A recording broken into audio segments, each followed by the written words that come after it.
Friedrich Nietzsche argued that Christianity represents an inversion of values, a way for the weak and poor to control the strong by turning strength into sin and weakness into virtue. He saw it as a tool for social control, manipulating morality to serve specific agendas. The thing is, in any system of values, there is always room for anti values, and inversion occurs when what was once considered good it's replaced by its opposite. So, what Christianity calls sins, modern ethics may view as mistakes, and depth psychology refers to as the dark unconscious. In this sense, devil worship could be seen as one of Christianity's inversions. Certain movies have explored the idea that Christianity might be heavily shaped by earlier myths and astrological systems, while claims about Jesus' similarities to Horus lack substantial evidence and are often viewed as fabricated. Questions about other potential influences still remain. According to Brian Murarescu, for example, Jesus may even be seen as a Christian form of the Greek god Dionysius. He argues that the undeniable parallels between Dionysius and Jesus helped earlier Christians, particularly in Greece, to blend their polytheistic beliefs with the emerging Christian faith. This synthesis may have made Christianity more appealing to a broader audience, facilitating the conversion of individuals deeply rooted in their mythology. And it might explain why Christian holidays like Christmas and Easter have strong ties to pagan origins.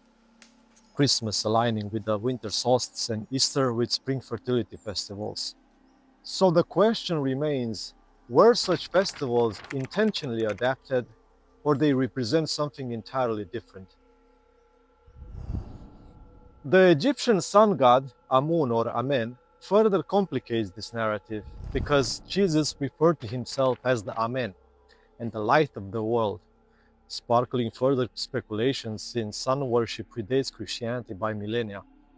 Yes, I'm aware of its translation, but still, could this be more than coincidental overlaps, hinting at the deeper influence from sun worship in Christian theology?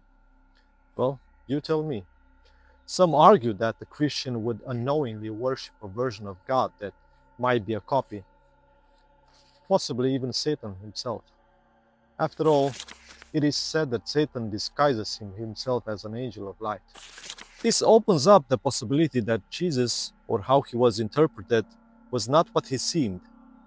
When we look at the alternative depictions of Jesus found in non-canonical texts like the Gospel of Philip and the Gospel of Thomas, it certainly seems so. For example, in one story, Jesus commands a bush to produce food, and when it fails, he burns it down. A violent reaction, to say the least. Another story presents a young Jesus exhibiting unpredictable behavior, including zapping people dead in moments of anger. These depictions, think about it, were likely excluded from the Bible because they don't align with the moral narrative that early church leaders wanted to promote. This could indicate that the version of Jesus in the canonical Gospels is a carefully shaped one. But is it designed to serve some specific ethical goals? Moreover, the Nag Hammadi text suggests that much of what Jesus taught might have originated from an earlier figure. If true, this would drastically reshape our understanding of the origins of Christianity, casting doubt on whether the Jesus of the Bible truly represents the historical figure. One more provocative aspect of Christian doctrine is the Eucharist. When Jesus instituted this ritual, telling his followers to drink his blood and eat his body, it shocked many who had followed him. According to the Gospels, many disciples drew away from him at that time, finding it too difficult to accept such an idea. But today, centuries of theological explanation have reinterpreted it as a symbolic act. But imagine being at that table and hearing it for the first time, raw and unmediated. It would have been unsettling, to say the least. Interestingly, when the Franciscans encountered the mushroom cults of central Mexico in the 16th century, they found a similar concept. The people refer to their sacred mushrooms as Tionana cattle or something like that, meaning flesh of the gods. The Franciscans were appalled, seeing in this a disturbing echo of the Eucharist mystery, and the Inquisition swiftly moved to suppress this practice, as the idea of consuming divine flesh was considered too blasphemous and dangerous. Yet, the parallel is striking. An ancient rite of theophagy, eating the gods, that echoes the Eucharist's core ritual. Another intriguing symbol is the fish. The Pope's mitre resembles the mouth of a fish, and the fish has long been a symbol of Christianity. Some argue that this links back to deities like Dagon, the fish god.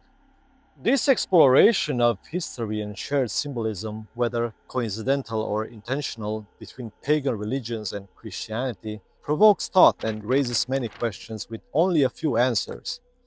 But when it comes down to it, it leads to one fundamental question: who are you when your belief system collapses?